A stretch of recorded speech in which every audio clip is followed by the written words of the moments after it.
Shalom saudara yang dikasihi Kristus, selamat hari Minggu. Kiranya berkat Tuhan terus menyertai kita sekalian.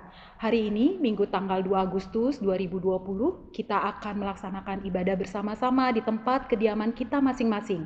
Terus jaga kesehatan, jaga jarak, dan saling menjaga kehidupan sebagai satu keluarga di dalam iman. Kini sebelum memulai ibadah, saatnya kita bersaat hening sejenak.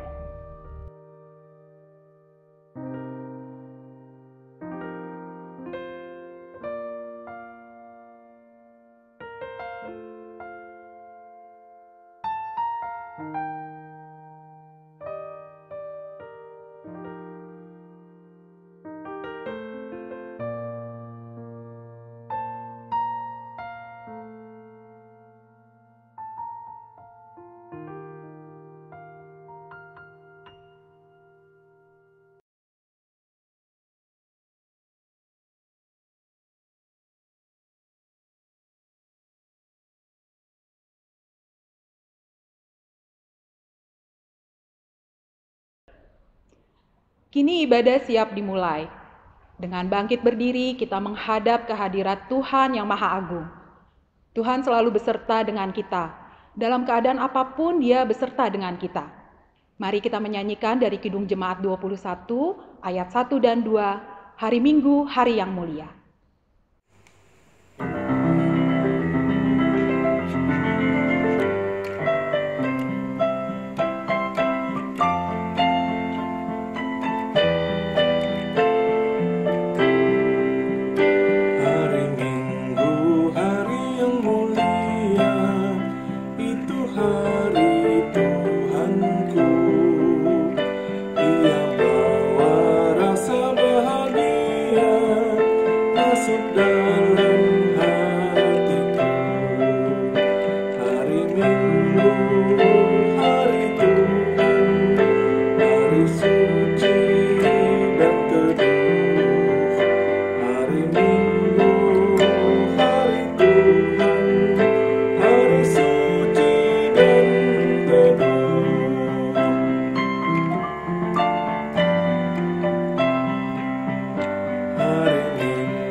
Ibadah kita didasari iman percaya kepada karya keselamatan yang sempurna di dalam kebangkitan Yesus Kristus. Amin. Tuhan beserta kita.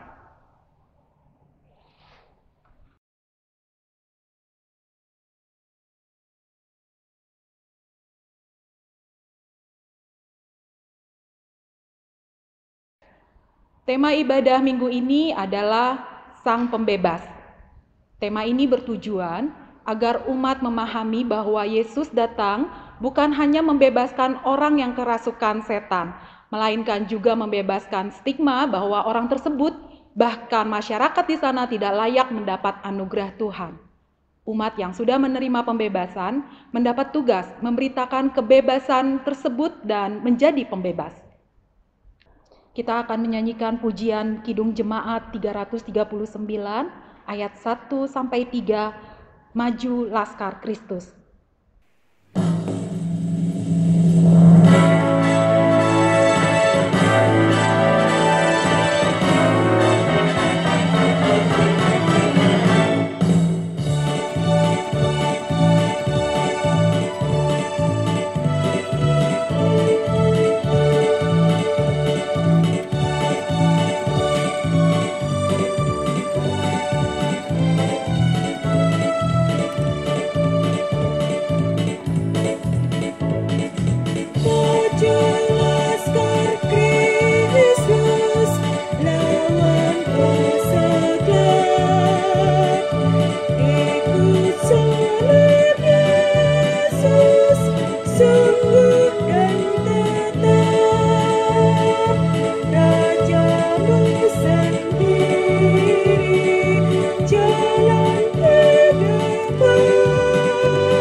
Jemaat yang dikasihi Tuhan, marilah bersama-sama kita merendahkan diri di hadapan Tuhan dan berdoa, mengakui dosa kita di hadapannya. Mari kita bersatu dalam doa. Tuhan Yesus, kami mengaku kalau kami sering tidak memberi yang terbaik dalam hubungan-hubungan kami dengan orang lain. Hubungan-hubungan kami sering ribet, rusak, dan kami melakukan dan menerima yang biasa-biasa saja, bukan yang terbaik. Hubungan-hubungan kami dengan orang-orang lain membutuhkan transformasi. Tuhan Yesus, kami ingin Tuhan mulai dengan mengubah kami. Lepaskan dan bebaskan kami dari ketakutan-ketakutan kami. Karena kami tahu ketakutan membuat kami menjauh, membela diri, dan suka menuntut. Hari ini dan untuk setiap hari ke depan kami menyerahkan hati kami kepadamu Tuhan. Kami mau belajar untuk hidup di dalam kasih-Mu dan kami mau penuh dengan kasih-Mu. Tuhan Yesus, tolong kami untuk menerima semua orang seperti Engkau sudah menerima kami secara keseluruhan. Tolong kami untuk mengasihi orang-orang lain tanpa pamrih, seperti Yesus sudah mengasihi kami tanpa hitung-hitungan, tanpa tuntutan, tanpa pamrih.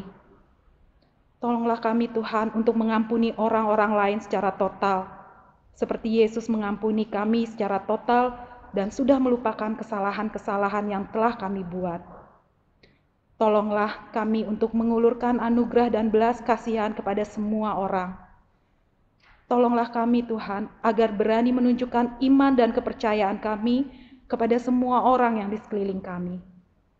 Tolonglah kami selalu berharap yang terbaik di dalam orang lain yang kami temui. Tolonglah kami untuk tekun dan bertahan, melewati saat-saat yang sukar dan yang terburuk. Kami berdoa semua ini di dalam nama Tuhan Yesus Kristus. Amin. NKB 85 ayat 1 dan 2, karena kasih-Nya.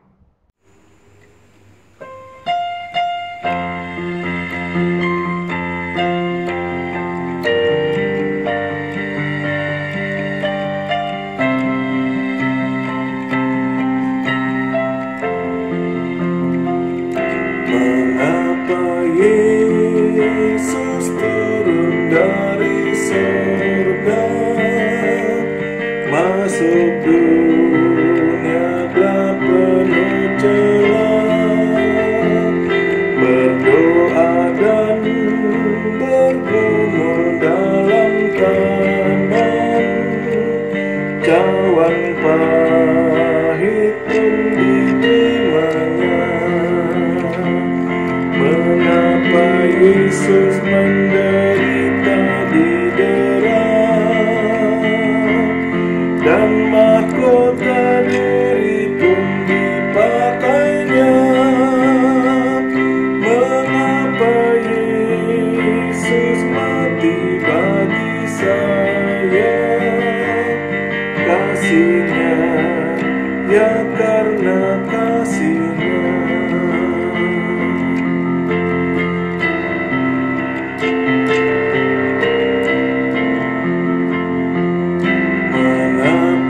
Yesus mau pegang tanganku bila ku di jalan tersesat. Mengapa Yesus beriku kekuatan bila jiwaku mulai penat?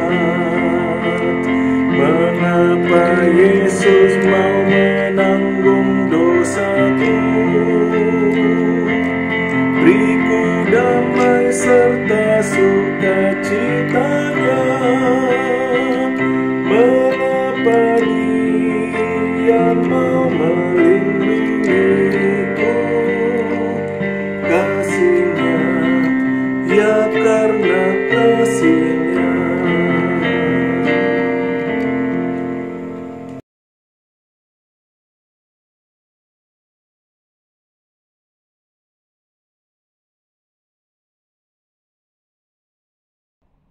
Saudara, karena kemurahan Tuhan dan karena kasih-Nya, Dia menyatakan berita anugerah pengampunan dosa bagi kita sekalian.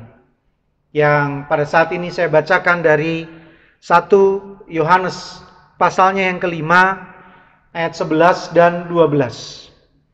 Dan inilah kesaksian itu. Allah telah mengaruniakan hidup yang kekal kepada kita, dan hidup itu ada di dalam Anak-Nya. Barang siapa memiliki anak, ia memiliki hidup. Barang siapa tidak memiliki anak, ia tidak memiliki hidup. Demikianlah berita anugerah dari Tuhan. Salam damai untuk saudara.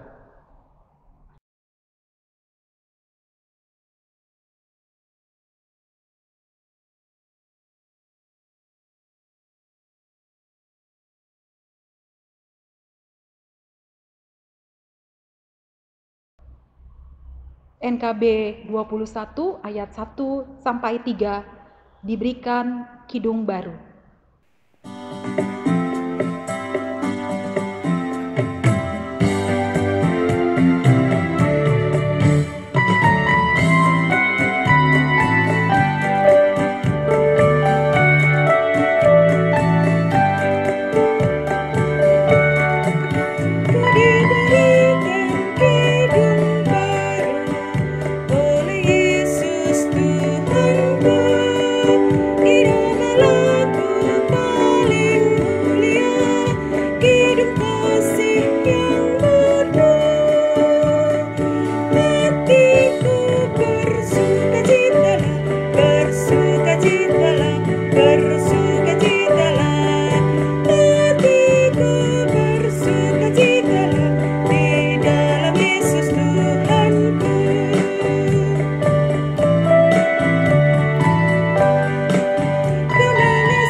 Saudara, sebelum kita memulai membaca, mendengarkan firman Tuhan dan merenungkannya, kita akan satu dalam doa.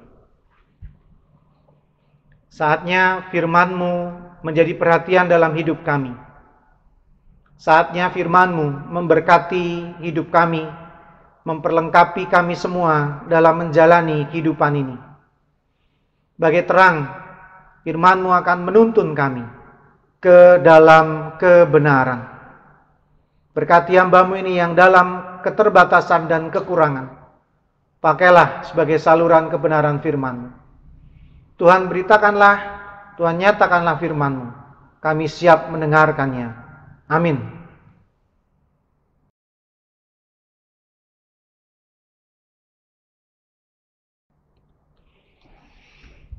Saudara, pembacaan firman Tuhan diambil dari Lukas pasal yang ke-8. Saya akan membacakan untuk kita semua ayat 26 sampai 39. Lukas pasal 8 ayat 26 sampai 39. Lalu mendaratlah Yesus dan murid-muridnya di tanah orang Gerasa yang terletak di seberang Galilea. Setelah Yesus naik ke darat, datanglah seorang laki-laki dari kota itu menemui dia. Orang itu dirasuki oleh setan-setan dan sudah lama ia tidak berpakaian dan tidak tinggal dalam rumah, tetapi dalam pekuburan. Ketika ia melihat Yesus, ia berteriak lalu tersungkur di hadapannya dan berkata dengan suara keras, "Apa urusanmu dengan aku, hai Yesus anak Allah yang maha tinggi? Aku memohon kepadamu supaya engkau jangan menyiksa aku." Ia berkata demikian sebab Yesus memerintahkan roh jahat itu keluar dari orang itu. Karena sering roh itu menyeret-nyeret dia. Maka untuk menjaganya, ia dirantai dan dibelenggu. Tetapi ia memutuskan segala pengikat itu, dan ia dihalau oleh setan itu ke tempat-tempat yang sunyi. Dan Yesus bertanya kepadanya, "Siapakah namamu?" Jawabnya, "Legion," karena ia kerasukan banyak setan. Lalu setan-setan itu memohon kepada Yesus supaya ia jangan memerintahkan mereka masuk ke dalam jurang maut. Adalah di sana sejumlah besar babi sedang mencari makan di lereng gunung. Lalu setan-setan itu meminta kepada Yesus supaya ia memperkenankan mereka memasuki babi-babi itu. Yesus mengabulkan permintaan mereka. Lalu keluarlah setan-setan itu dari orang itu dan memasuki babi-babi itu. Kawanan babi itu terjun dari tepi jurang ke dalam danau lalu mati lemas. Setelah penjaga-penjaga babi itu melihat apa yang telah terjadi, mereka lari. Lalu menceritakan hal itu di kota dan di kampung-kampung sekitarnya. Dan keluarlah orang-orang untuk melihat apa yang telah terjadi. Mereka datang kepada Yesus dan mereka menjumpai orang yang telah ditinggalkan setan-setan itu duduk di kaki Yesus. Ia telah berpakaian dan sudah waras. Maka takutlah mereka. Orang-orang yang telah melihat sendiri hal itu memberitahukan kepada mereka bagaimana orang yang dirasuk setan itu telah diselamatkan. Lalu seluruh penduduk daerah Gerasa meminta kepada Yesus supaya meninggalkan mereka, sebab mereka sangat ketakutan. Maka naiklah ia ke dalam perahu, lalu berlayar kembali. Dan orang yang telah ditinggalkan setan-setan itu meminta supaya ia diperkenankan menyertainya. Tetapi Yesus menyuruh dia pergi. Katanya, "Pulanglah ke rumahmu dan ceritakanlah segala sesuatu yang telah diperbuat Allah atasmu." Orang itu pun pergi mengelilingi seluruh kota dan memberitahukan segala apa yang telah diperbuat Yesus atas dirinya. Amin. Demikianlah firman Tuhan. Yang berbahagia adalah mereka yang membaca firman-Nya, merenungkannya, dan melakukannya. Haleluya.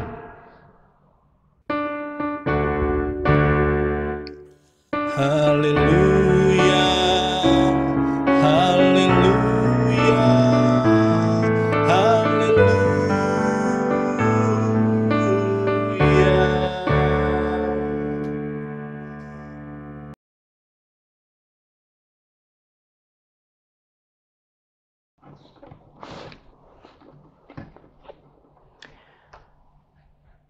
Bapak Ibu saudara sekalian, apa kabar hari ini? Kiranya semua tetap dalam keadaan sehat. Saudara, tema pada hari ini adalah Sang Pembebas. Saudara, saya memilih ayat 38 dan 39 sebagai ayat nasnya. Saya akan bacakan ulang. Dan orang yang telah ditinggalkan setan-setan itu meminta supaya ia diperkenankan menyertainya. Tetapi Yesus menyuruh dia pergi, katanya, pulanglah ke rumahmu dan ceritakanlah segala sesuatu yang telah diperbuat Allah atasmu. Orang itu pun pergi mengelilingi seluruh kota dan memberitahukan segala apa yang telah diperbuat Yesus atas dirinya. Kerasukan setan. Ya, apa masih ada di zaman sekarang? Ada, saudara, rupa-rupanya. Saudara perhatikan video ini. Video beraksen Ambon ini saya unduh dari YouTube yang diupload pada bulan Februari 2020 yang lalu. Silahkan disaksikan. Siapa? Saya putri. Setan. Setan. Asal saya tahu, Kristus tuh dia anak-anak ikut jalan-jalan setan. Yang ada itu. Memang. Ada. Itu nyata. Yang ada itu orang yang lemah saja yang ikut jalan setan. Bersih. Kalau orang yang percaya Tuhan Yesus, sama saya Helena Selubun itu saya boleh ikut putri. Putri itu setan. Tahu pasti Helena kalau manusia itu dia siapa ikut minta. Tapi kalau kita masukkan Helena saya bisa apa? Saya keluar, saya tidak ada kuasa. Saya cuma setan. Oh si Saya Sati. iblis. Oh si Sati sih. Saya iblis. Stop. Saya iblis. Beta saya stop. Tuhan nanti menang. Tertawa saja. Iya. Tuh, kalau merasa Iya. Tuhan Yesus nanti menang. Stop. Stop. Tahan, beta. Stop. Nah, terus Apa? sembahyang. Ini Pak Helena, ini Pak Helena. Ini Pak Helena. Putri. Stop. Pak Helena. Mau sembahyang? Setengahnya kamu sembahyang. Sembahyang. Beta saya mau, beta saya akan mau keluar dari Helena. Saya dengar. Oh saya Saya dengar. harus keluar, beta dengar. Beta saya mau. Saya harus keluar. Si jago. Saya harus keluar. Si jago Jago. Tuhan Yesus yang mati dan bangkit, dia jago atas saya. Helena. Ini Pak Helena. Tuhan Yesus yang mati dan bangkit akan jago akan keluar dari saya putri setan. Cepat keluar. Mari mau sembahyang. Semua berdiri mau sembahyang. Apa ini? Kau mau apa? Stop. Stop. Tanah sembahyang Tuhan. Beta benci. Mana kamu Kristus? Mana dia? Mana? Ya Tuhan Allah di sorga, Kamu sih kasih beta beta Bapa semua yang kami Helena kenal semua. dalam anakmu Yesus Kristus yang adalah Tuhan dan Juru Selamat kami. Nanti beta Di kesempatan siang hari ini Tuhan, hamba boleh ada dengan kehidupan keluarga Selubun Peta. kasih tahu lah ya. Tuhan, Engkau lihat sendiri dan Engkau tatap anak terkasih Helena ini. Helena Selubun ini Tuhan. Dia sementara ini dikuasai oleh kuasa-kuasa setan. Bilang dia stop. Kuasa setan yang menyerupai jasad atau arwah putri seorang anak yang ada di rumah 3. Yang mungkin dia mati karena korban kerusuhan dan dia menjadi setan. Tuhan Bapa di sorga, mari Bapa datang dan lihatlah anak kami Helena Selubun yang sementara ini dikuasai oleh kuasa setan, yaitu putri. Putri dia bisa menjadi pemenang. Dia bisa menjadi orang-orang yang bercerita tentang kuasa Tuhan, yang bisa kendalikan dia dan keluarkan kuasa-kuasa itu dan dalam diri anak kami ini dan dalam pikiran kuasa hati anak kami. Tuhan mari, Tuhan Selubun, mohon Bapa, mohon berkat dan air ini Tuhan kuasai dengan Roh Kudus, dengan tubuh dan darahmu bilur-bilur supaya Tuhan mari datang dan dengan air ini Engkau masukkanlah kuasamu, tubuh dan darahmu bilur-bilurmu Engkau cucukkan ke dalam air ini, agar apabila diberikan bagi anak kami Helena Selubun, hanya dalam nama Yesus yang mati dan bangkit itu, yang memenangkan kuasa dosa dan kuasa setan, akan mengubah dia menjadi orang-orang anak Tuhan yang tetap mengandalkan Tuhan Yesus dalam kehidupannya. Pada akhirnya kami mohon Tuhan, semoga Allah sumber damai sejahtera menghancurkan iblis di bawah kakimu. Biarlah Tuhan Yesus Kristus menyertai kami. Amin. Nah, saudara, setelah menyaksikan video tadi, timbul dalam benak kita suatu pertanyaan. Apakah memang setan punya kuasa? Apakah iblis punya pengaruh? Mengingat iblis dan kroni-kroninya pasti telah ditaklukkan oleh kuasa darah Kristus. Namun pada kenyataannya, seperti video tadi saudara ya, bagaimana orang dilepaskan dari kerasukan setan, ada saja kejadian di mana iblis merasuki kehidupan manusia. Contoh, kisah Filipus dalam Kisah Para Rasul 8 ayat 5-7. Nanti saudara bisa baca. Atau kejadian yang unik ini, seperti yang bisa kita baca dalam Kisah Para Rasul 19 ayat 13-16. Saya bacakan. 13-16. Juga beberapa tukang jampi Yahudi yang berjalan keliling di negeri itu mencoba menyebut nama Tuhan Yesus atas mereka yang kerasukan roh jahat dengan berseru. Katanya, "Aku menyumpahi kamu demi nama Yesus yang diberitakan oleh Paulus." Mereka yang melakukan hal itu ialah 7 orang anak dari seorang imam kepala Yahudi yang bernama Skewa. Tetapi roh jahat itu menjawab, "Yesus aku kenal dan Paulus aku ketahui. Tetapi kamu, siapakah kamu?" Dan orang yang dirasuk roh jahat itu menerpa mereka dan menggagahi mereka semua dan mengalahkannya. Sehingga mereka lari dari rumah orang itu dengan telanjang dan luka-luka. Jadi harus hati-hati, sebab setan dan iblis juga mengenal siapa Yesus dan murid-muridnya. Bahkan bisa menyerang balik. Maka tidak salah peringatan di dalam 1 Petrus 5 ayat 8. Sadarlah dan berjaga-jagalah, lawanmu, si iblis, berjalan keliling sama seperti singa yang mengaum-ngaum dan mencari orang yang dapat ditelannya. Jadi dapat disimpulkan eksistensi mereka ada dan tetap bekerja hingga hari ini. Namun ayat-ayat di dalam Alkitab menegaskan bahwa kuasa Tuhan kita Yesus Kristus mampu menaklukkan setan, iblis, dan antek serta kroni-kroninya. Nah, untuk itu dalam pengalaman saya melakukan pengusiran setan dan orang-orang yang diyakini kerasukan, saya lakukan dengan sederhana, yaitu doa. Dan tanpa pernak-pernik apapun. Doa saja. Yang kira-kira pada pokoknya adalah menyerahkan kuasa dan karya Yesus Kristus. Sebab jaminan berhasil jika Yesus Kristus sendiri yang menghadapinya. Ya, dan pasti akan dimenangkan oleh Tuhan kita Yesus Kristus. Karena saya sendiri mengakui punya kelemahan dan kekurangan. Maka lawan yang tepat bukan diri saya, namun Tuhan saya.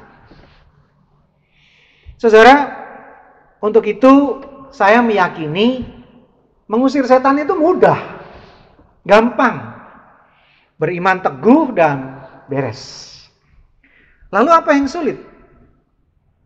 Yang sulit bukan kerasukan setan, tetapi depresi, stres berat, halusinasi, delusi, sakit kejiwaan. Ini jauh lebih sulit sebab membutuhkan kerja lintas disiplin ilmu antara teologi, psikologi, dan medis. Nah, saudara, untuk itu ada buku bagus yang ditulis oleh Yulianto Simanjuntak, buku yang sudah agak lama nih saudara, tahun 2008. Judulnya Konseling Gangguan Jiwa dan Okultisme. Membedakan gangguan jiwa dan kerasukan setan. Nah, saudara silahkan yang berminat bisa membeli buku itu terbitan Gramedia. Sehingga saudara tidak sedikit-sedikit kerasukan, sedikit-sedikit kerasukan, sedikit-sedikit kerasukan. Padahal dia hanya butuh konseling, tidak ada setannya sama sekali. Dia hanya stres, tidak ada setannya sama sekali. Jadi kita bisa membedakannya asal kita terlatih. Silahkan saudara bisa membeli bukunya. Selanjutnya melalui bacaan tadi kita menjadi tahu bagaimana menderitanya seseorang yang kerasukan setan. Jiwanya, pikirannya, nalarnya, kewarasannya dikuasai setan sehingga orang Gerasa tadi tidak berpakaian. Tinggal di kuburan, mengamuk, makanya dirantai, dibelenggu. Dan dalam versi Markus 5 ayat 5 dia sering memukuli dirinya dengan batu. Ia dikuasai oleh kehendak lain yang bukan kehendaknya. Ini menjadi renungan yang menarik, saudara. Pikiran dan jiwa kita bisa dirasuki, dikuasai, dan dicengkram oleh kehendak lain. Di sini ada 2 poin penting, saudara. Pertama, pikiran yang bisa dikuasai pihak lain. Yang kedua, siapa yang menguasai? Mari kita fokus ke sana. Jadi, hati-hati, jangan sampai dan jangan mau, saudara, pikiran dan jiwa kita dikuasai oleh pihak lain. Apalagi yang menguasai berkeinginan jahat dan menghancurkan diri kita. Nah, persoalannya bagaimana sebetulnya penaklukan itu dapat dilakukan? Bagaimana pihak lain itu bisa menguasai diri kita? Saudara, sebenarnya mudah. Bandingkan saja seperti penaklukan wilayah pada umumnya. Contoh, pada saat Belanda dan bangsa-bangsa di Eropa hendak menguasai Nusantara, tidak langsung datang dan mengatakan, ini kami kuasai. Kan tidak, saudara. Mereka memulai dengan merayu, ya, mengambil hati, dan berlaku manis. Di sisi lain, orang Nusantara pada saat itu nggak kenal mereka, nggak tahu tabiat mereka, nggak tahu niat mereka. Jadi mereka polos-polos saja. Nah, ini persoalan pertama kita, saudara. Yaitu kita harus mengenali siapa iblis dan siapa Kristus. Kita harus mengenali siapa si jahat, siapa penyelamat. Semakin kita mengenalnya, mengidentifikasi dengan jelas, maka mudah juga buat kita untuk menolaknya. Sebab iblis juga tahu, saudara, dia nggak mungkin sering-sering datang kepada saudara dengan penampilannya yang menakutkan, mengerikan, bau anyir, menjijikkan. Tidak, saudara. Tapi dengan berbagai macam cara, membujuk, menggoda saudara, ya, mencobai saudara, sampai saudara jatuh. Jadi memang kita harus kenali betul trik-trik mereka. Kita harus kenali siapa musuh kita. Maka kita akan menang dalam peperangan. Yang kedua, Belanda datang, bangsa-bangsa di Eropa datang waktu itu, dan singgah tidak di sembarang tempat, saudara. Tidak semua wilayah Nusantara mereka datangi. Hanya tempat-tempat yang memiliki potensial untuk diduduki sajalah yang mereka incar. Potensial, yaitu wilayah-wilayah yang mineral dan hasil buminya berlimpah, emasnya berlimpah, bumbu-bumbunya berlimpah, ya, apa itu, rempah-rempahnya berlimpah. Maka, nah ini saudara, hati-hati. Semakin kita diberkati, semakin makmur, semakin banyak uang, semakin besar tanggung jawab kita, semakin kita dekat dengan Tuhan, semakin tinggi jabatan kita. Hati-hati, disitulah iblis mengancam.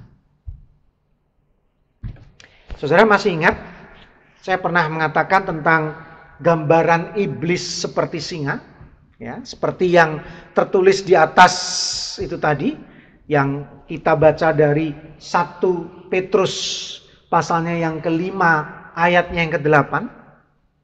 Singa itu binatang yang bertubuh besar. Jadi larinya lambat otomatis. Maka balapan dengan rusa atau kijang pasti kalah. Maka singa dalam berburu mencari lengahnya rusa atau kijang itu. Mencari lengahnya. Sampai sedekat mungkin. Nah, saya pernah katakan, saya pernah bertanya, kapan rusa dan makanan singa itu dalam keadaan lengah? Sangat lengah pada saat makan, saudara. Pada saat minum. Pada saat mereka berada di padang rumput yang hijau dan air yang segar. Jadi saudara, sama dengan kita. Hati-hati. Pada saat kita banyak berkat, pada saat kita makmur dan sangat sejahtera, maka hati-hatilah, jangan lengah. Sebab iblis mengincar dan siap menerkam kita. Itu yang kedua. Yang ketiga, saudara. Bagaimana pikiran dan jiwa kita bisa dikuasai oleh pihak lain, bisa dikuasai oleh iblis, ditaklukkan dan direbut oleh iblis, bisa dirasuki iblis. Yang ketiga adalah karena kita kurang berserah diri. Kita kurang berserah diri. Nah, ini maksudnya dikaitkan dengan sinkritisme, saudara. Sinkritisme, yaitu menggabungkan atau mencampur adukkan dua atau lebih pemahaman dan keyakinan sehingga memiliki pemahaman baru. Pemahaman baru ini diyakini lebih kuat dan lebih mampu menolong dirinya. Misalkan, beberapa waktu lalu, saudara, ada kejadian nih, orang ikut tes CPNS dan digeledah kan, lalu menemukan apa, saudara? Mantra. Jadi sabuk lah, kemudian apa, dikantongin lah, dia simpan di dompet lah dan lain sebagainya. Padahal dia punya agama, dia berangkat berdoa dengan agamanya, tapi untuk tes CPNS bawa kekuatan lain. Nah, hal semacam itu, saudara, banyak dipraktekkan oleh orang-orang beragama dimanapun. Bahkan, saudara ya, ini untuk pembanding nih, untuk pembanding. Para dukun di Filipina dan para dukun di Meksiko, Venezuela, itu memakai ornamen gerejawi untuk praktek perdukunannya. Nah, tuh. ini betul nih, saudara ya.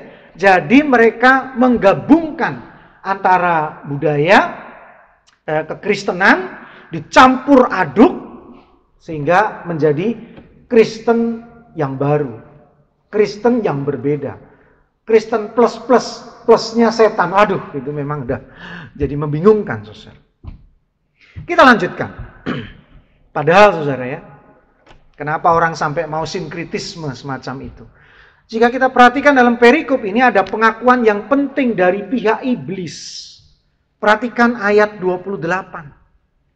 Ketika ia melihat Yesus, ia berteriak lalu tersungkur di hadapannya dan berkata dengan suara keras, "Apa urusanmu dengan aku, hai Yesus anak Allah yang maha tinggi? Aku memohon kepadamu supaya engkau jangan menyiksa aku." Itu ayat 28. Ditegaskan dalam ayat 30 dan 31. Dan Yesus bertanya kepadanya, "Siapa namamu?" Jawabnya, "Legion." Karena ia kerasukan banyak setan. Lalu setan-setan itu memohon kepada Yesus supaya ia jangan memerintahkan mereka masuk ke dalam jurang maut.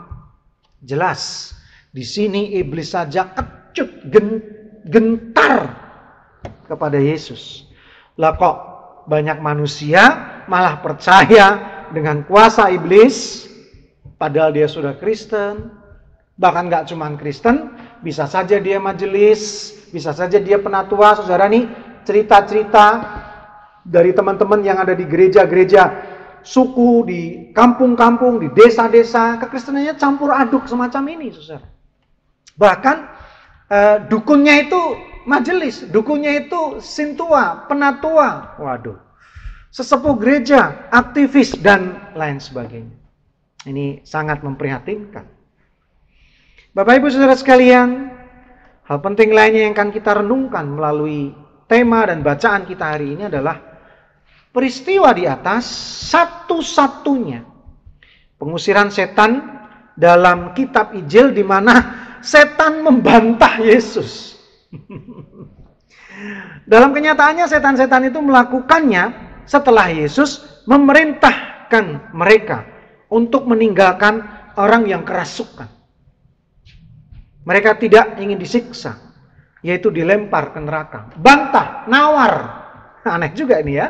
Setan spesial nih saudara ya. Makanya legion, yang artinya sepasukan yang banyak, kelompok yang besar, itu legion saudara.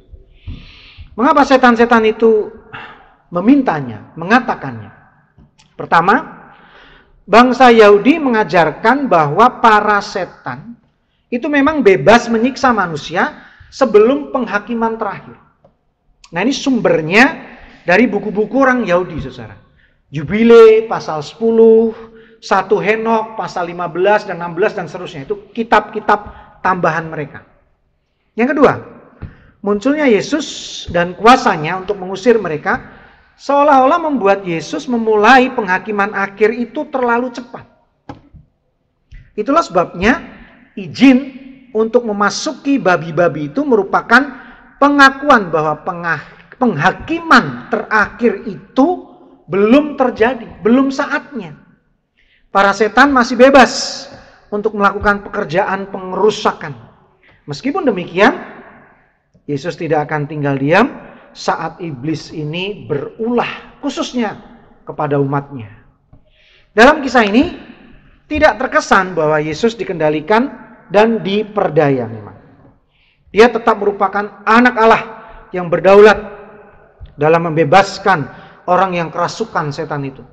Tetapi bagi para penulis Injil, saudara, kisah ini merupakan kesempatan untuk menjelaskan bahwa meskipun kerajaan Allah memang datang melalui Yesus, namun belum tiba saatnya penghakiman akhir di mana kejahatan akan dihancurkan secara total. Belum waktunya. Setan masih berkeliaran dan berperilaku jahat, menyiksa dan membunuh siapa saja yang mereka jumpai. Meskipun demikian, saudara, kemampuan setan itu terbatas. Karena Yesus mampu dan akan terus membebaskan umatnya dengan kuasanya. Nah, itu adalah jawaban, saudara, dari orang-orang yang suka nyinyir. Dalam kisah ini, Yesus kok nggak berani menghabisi setan itu, sebutlah mematikan iblis itu, tapi kenapa hanya berani mengusir saja? Jawabannya adalah tadi, bahwa belum waktunya iblis dimusnahkan. Belum waktunya, saudara. Tapi cukup diusir sampai saatnya tiba. Bapak Ibu saudara sekalian, dalam hal ini kita menjadi paham bahwa manusia sangat berharga di hadapan Allah. Demikian berharganya kehidupan manusia sehingga jika perlu sekelompok besar hewan, babi tadi, boleh dikorbankan untuk 1 atau 2 manusia. Manusia lebih berharga di mata Tuhan. Akhirnya Bapak Ibu saudara sekalian, orang yang kerasukan ini dibebaskan Tuhan sebab kasih Tuhan, sehingga 1 orang pun berharga. Ayat nas tadi berbunyi, ayat 38 sampai 39, dan orang yang telah ditinggalkan setan-setan itu meminta supaya ia diperkenankan menyertainya, tetapi Yesus menyuruh dia pergi. Katanya, pergilah ke rumahmu dan ceritakanlah segala sesuatu yang telah diperbuat Allah atasmu. Orang itu pun pergi, mengelilingi seluruh kota dan memberitahukan segala apa yang telah diperbuat Yesus atas dirinya. Yesus menolaknya bukan karena orang itu tidak layak. Namun, ada banyak pekerjaan, ada banyak tuaian, sedangkan pekerja sedikit. Maka orang itu diperintahkan untuk pulang ke keluarganya agar mereka pun tahu, mereka pun mendengar bahwa orang itu telah dibebaskan oleh Tuhan. Agar dia bersaksi pertama-tama kepada keluarganya. Dan ternyata orang itu tidak saja pulang ke rumah, malahan dia pergi berkeliling ke seluruh kota. Gerasa itu berada di kota Dekapolis, saudara. Sebuah wilayah yang dulu masuk dalam wilayah Israel, namun saat itu terlepas karena kekaisaran Roma memisahkannya. Artinya wilayah tersebut semakin jauh dari kebenaran Tuhan. Dan mereka membutuhkan kesaksian hidup tentang hal-hal besar yang Tuhan lakukan. Luar biasa. Dari orang kerasukan setan, sekarang melalui kesaksian hidupnya, ia akan merasuki kehidupan orang lain dengan kasih Kristus yang membebaskan dan menyelamatkan dari hukuman dosa. Amin. Kita bersaat hening sejenak.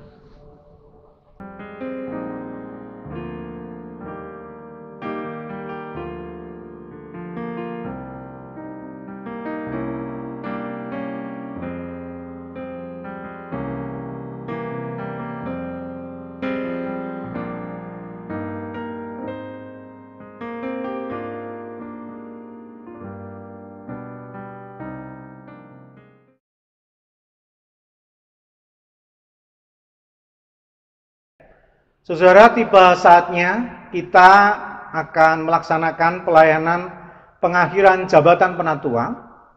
Dan ada 2 penatua yang akan diakhiri masa pelayanannya, yaitu penatua Henry Guntermanik. Sayang sekali tidak bisa hadir karena masih harus bertugas di luar negeri. Dan penatua Sunarso. Dan kita akan memulainya sekarang. Kita datang ke hadapan Allah Bapa yang Maha Kasih dan Maha Murah untuk menyelenggarakan pengakhiran jabatan penatua dalam gereja Tuhan. Kristus sebagai kepala gereja sepanjang zaman telah memanggil setiap orang percaya, laki-laki dan perempuan, untuk melayani gerejanya. Roh Kudus menolong semua orang percaya memahami dan menghayati panggilan, serta melaksanakan kesaksian dan pelayanan dalam konteks masyarakat, bangsa, dan negara di mana gereja berada, agar terwujud keesaan gereja dan kesejahteraan umat manusia, yaitu keadilan, perdamaian, dan keutuhan ciptaan.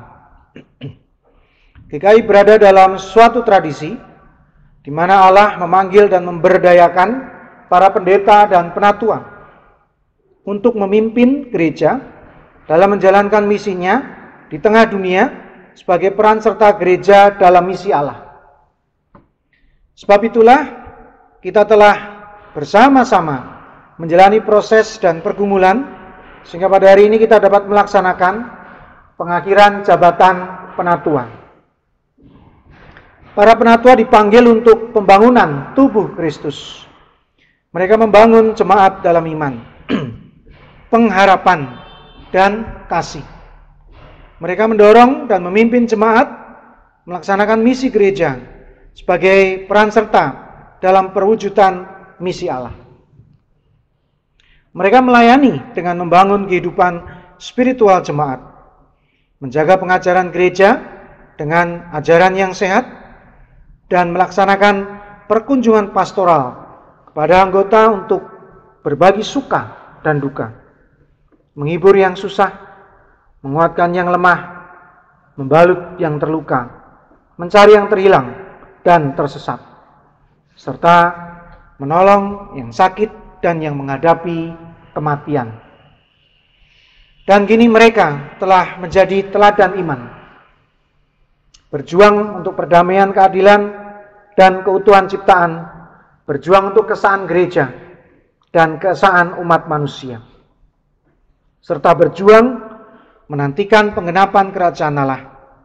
Keteladanan dalam iman tersebut akan terus saudara-saudara kita kerjakan, meskipun tidak berjabatan gerejawi, dengan setia sampai akhir. Mari kita berdoa. Saat ini Tuhan, kami akan melaksanakan pengakhiran jabatan kedua saudara kami, Penatua Henry Guntermanik dan Penatua Sunarso, yang sudah 2 periode melayani di gerejamu ini. Dan periode yang kedua, yang dimulai tahun 2017, maka akan berakhir pada tahun 2020 ini. Kami mengucap syukur untuk semua kebaikannya, pelayanan, dan semua persembahan hidupnya. Kiranya berkenan dan menjadi berkat bagi jemaatmu. Inilah doa syukur kami di dalam nama Tuhan Yesus Kristus. Amin.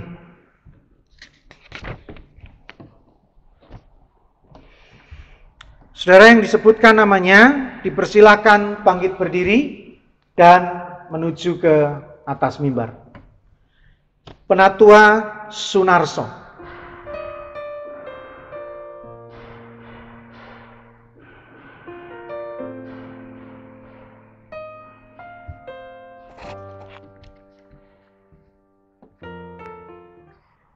Penatua Sunarso yang setia. Sekarang di hadapan Tuhan dan jemaatnya, saya mengakhiri jabatan gerejawi saudara di dalam nama Bapa, Putra, dan Roh Kudus. Amin. Saya akan menyematkan tanda terima kasih dari jemaat dan akan menyerahkan piagam pengakhiran jabatan untuk saudara.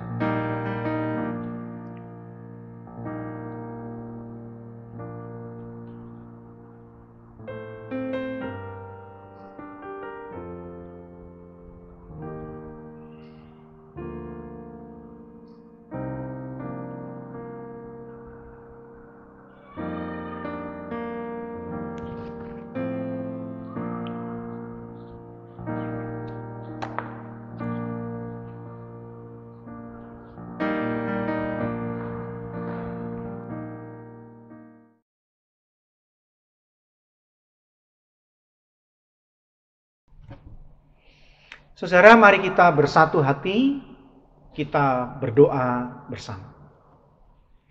Untuk pertama sekali Tuhan, kami bersatu hati berdoa untuk pergumulan jemaatmu, umatmu. Pertama kami berdoa untuk Pak Nugroho, Ibu Tini Suharto, Ibu Ice Sonda, Saudara Boni Saragi, Bapak Mami Katamsi, Ibu Ismara, Bapak dan Ibu Juhri, Oma Evi, Pak Yakub Purwanto, Pendeta Emeritus Toto Subianto, dan saudara kami lain yang tidak kami sebutkan. Engkau dengan kasih-Mu kiranya memulihkan dan menyembuhkan mereka. Dan setiap kerja tim medis, obat, terapi, usaha, tidak sia-sia, namun mendatangkan kesembuhan bagi mereka. Keluarganya juga Tuhan jaga dan berkati, agar terus dengan penuh kasih sayang mendampingi mereka semua dalam proses penyembuhannya. Secara khusus kami berdoa untuk kehidupan kami sehari-hari, khususnya kehidupan ekonomi kami Tuhan. Beri kami kesabaran, beri kami kekuatan, beri kami kreativitas, agar mampu berinovasi dalam hidup ini, mencari nafkah, dan mendapatkan berkat-berkat-Mu yang halal sajalah, yang boleh kami nikmati dalam kehidupan kami setiap hari. Dan secara khusus kami berdoa untuk anak-anak kami dalam kehidupan mereka sehari-hari. Tuhan berkatilah, agar dengan sabar mereka merintis masa depan di rumah, belajar di rumah, dan dengan sabar menjalani proses ini sampai saatnya nanti kami menemukan obat, kami menemukan solusi untuk mengatasi pandemi ini. Secara khusus kami juga berdoa dengan penuh sukacita saudara kami yang berulang tahun.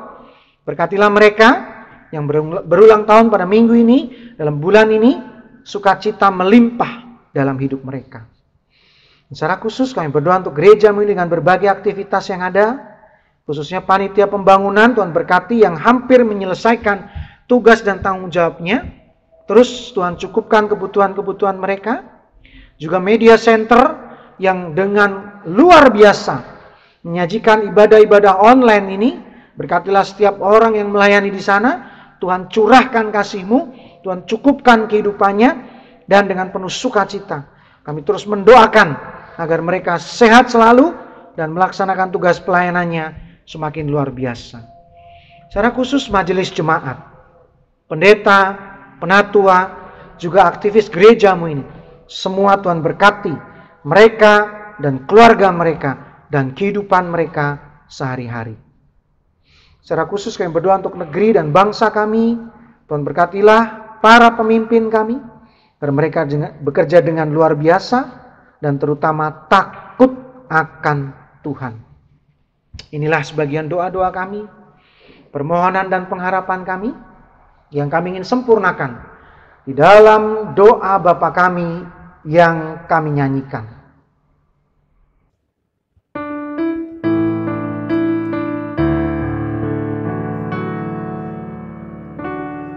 Bapa kami yang di sorga, dikuduskanlah nama-Mu, datanglah kerajaan-Mu, jadilah kehendak-Mu di bumi seperti di surga. Berikanlah kami pada hari ini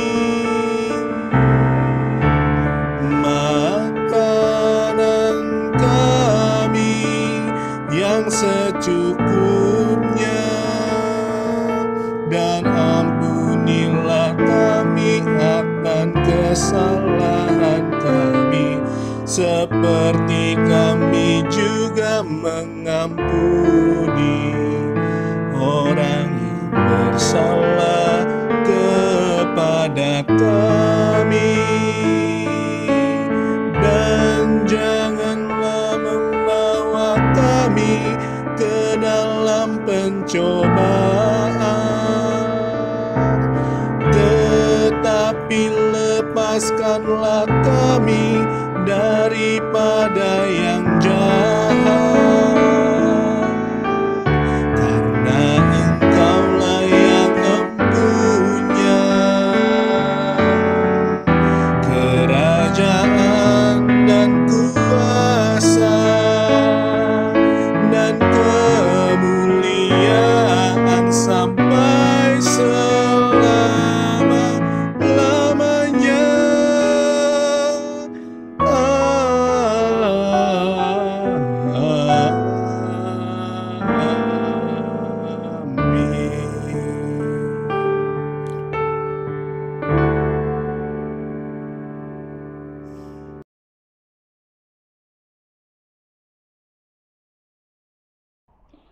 Kita bangkit berdiri dan dengan tegap kita bersama umat Tuhan di sepanjang abad dan tempat. Sambil mengingat baptisan kita, marilah kita mengucapkan pengakuan iman kita menurut pengakuan iman rasuli. Dan masing-masing hendaklah menyatakan, Aku percaya kepada Allah, Bapa yang Maha Kuasa, Khalik langit dan bumi, dan kepada Yesus Kristus, anaknya yang tunggal Tuhan kita, yang dikandung daripada Roh Kudus, lahir dari anak darah Maria, yang menderita sengsara di bawah pemerintahan Pontius Pilatus, disalibkan, mati dan dikuburkan, turun ke dalam kerajaan maut. Pada hari yang ketiga, bangkit pula dari antara orang mati, naik ke surga, duduk di sebelah kanan Allah, Bapa yang Maha Kuasa, dan dari sana Ia akan datang untuk menghakimi orang yang hidup dan yang mati.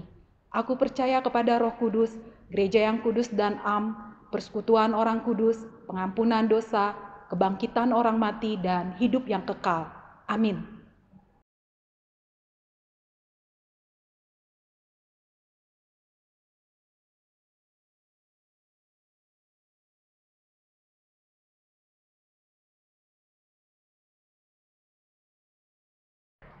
Jemaat yang dikasihi Tuhan, kini saatnya kita memberikan persembahan kepada Tuhan sebagai ungkapan syukur atas berkat-berkat yang telah kita terima darinya.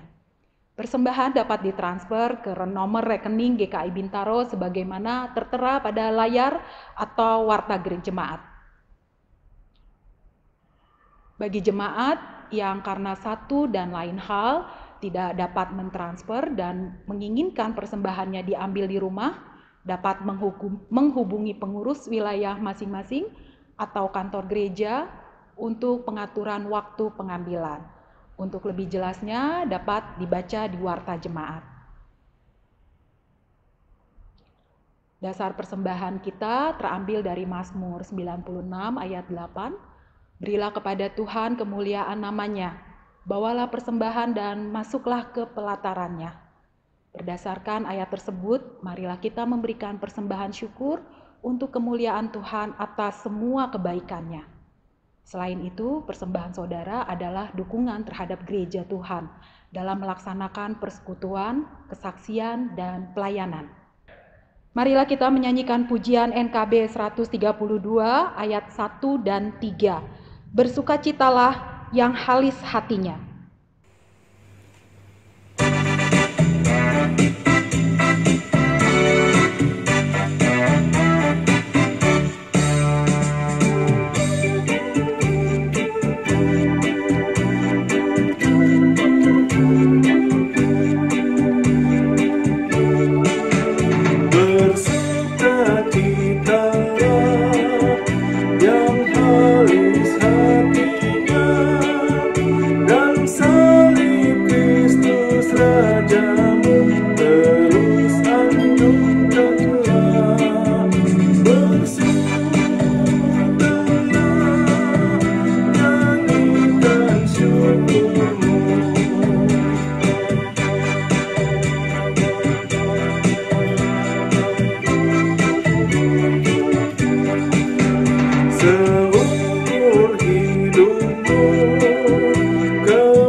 Mari berdoa dan menyerahkan persembahan kita kepada Tuhan.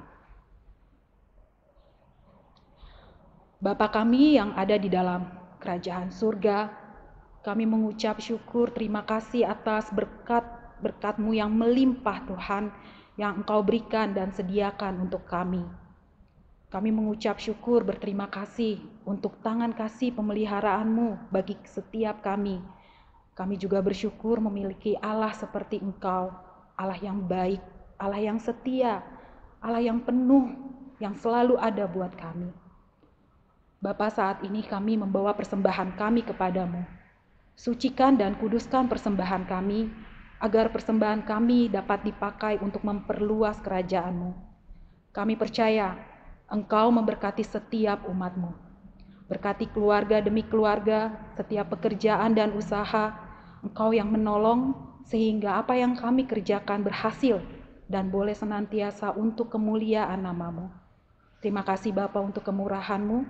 Kami mau bawa persembahan kami ke dalam tangan kasih-Mu. Hanya di dalam nama Tuhan Yesus Kristus kami mengucap syukur dan berdoa.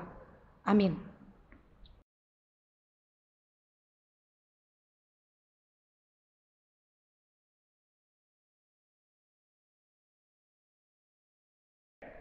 Kidung Jemaat 339 ayat 4 dan 5, Maju Laskar Kristus.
Marilah kita mengarahkan hati kepada Tuhan. Jadilah saksi Kristus. Terpujilah Tuhan, dan sekarang terimalah berkat Tuhan. Tuhan memberkatimu dan melindungimu. Tuhan menyinarimu dengan wajah-Nya dan memberimu kasih karunia. Tuhan menghadapkan wajah-Nya kepadamu dan memberimu damai sejahtera. Amin.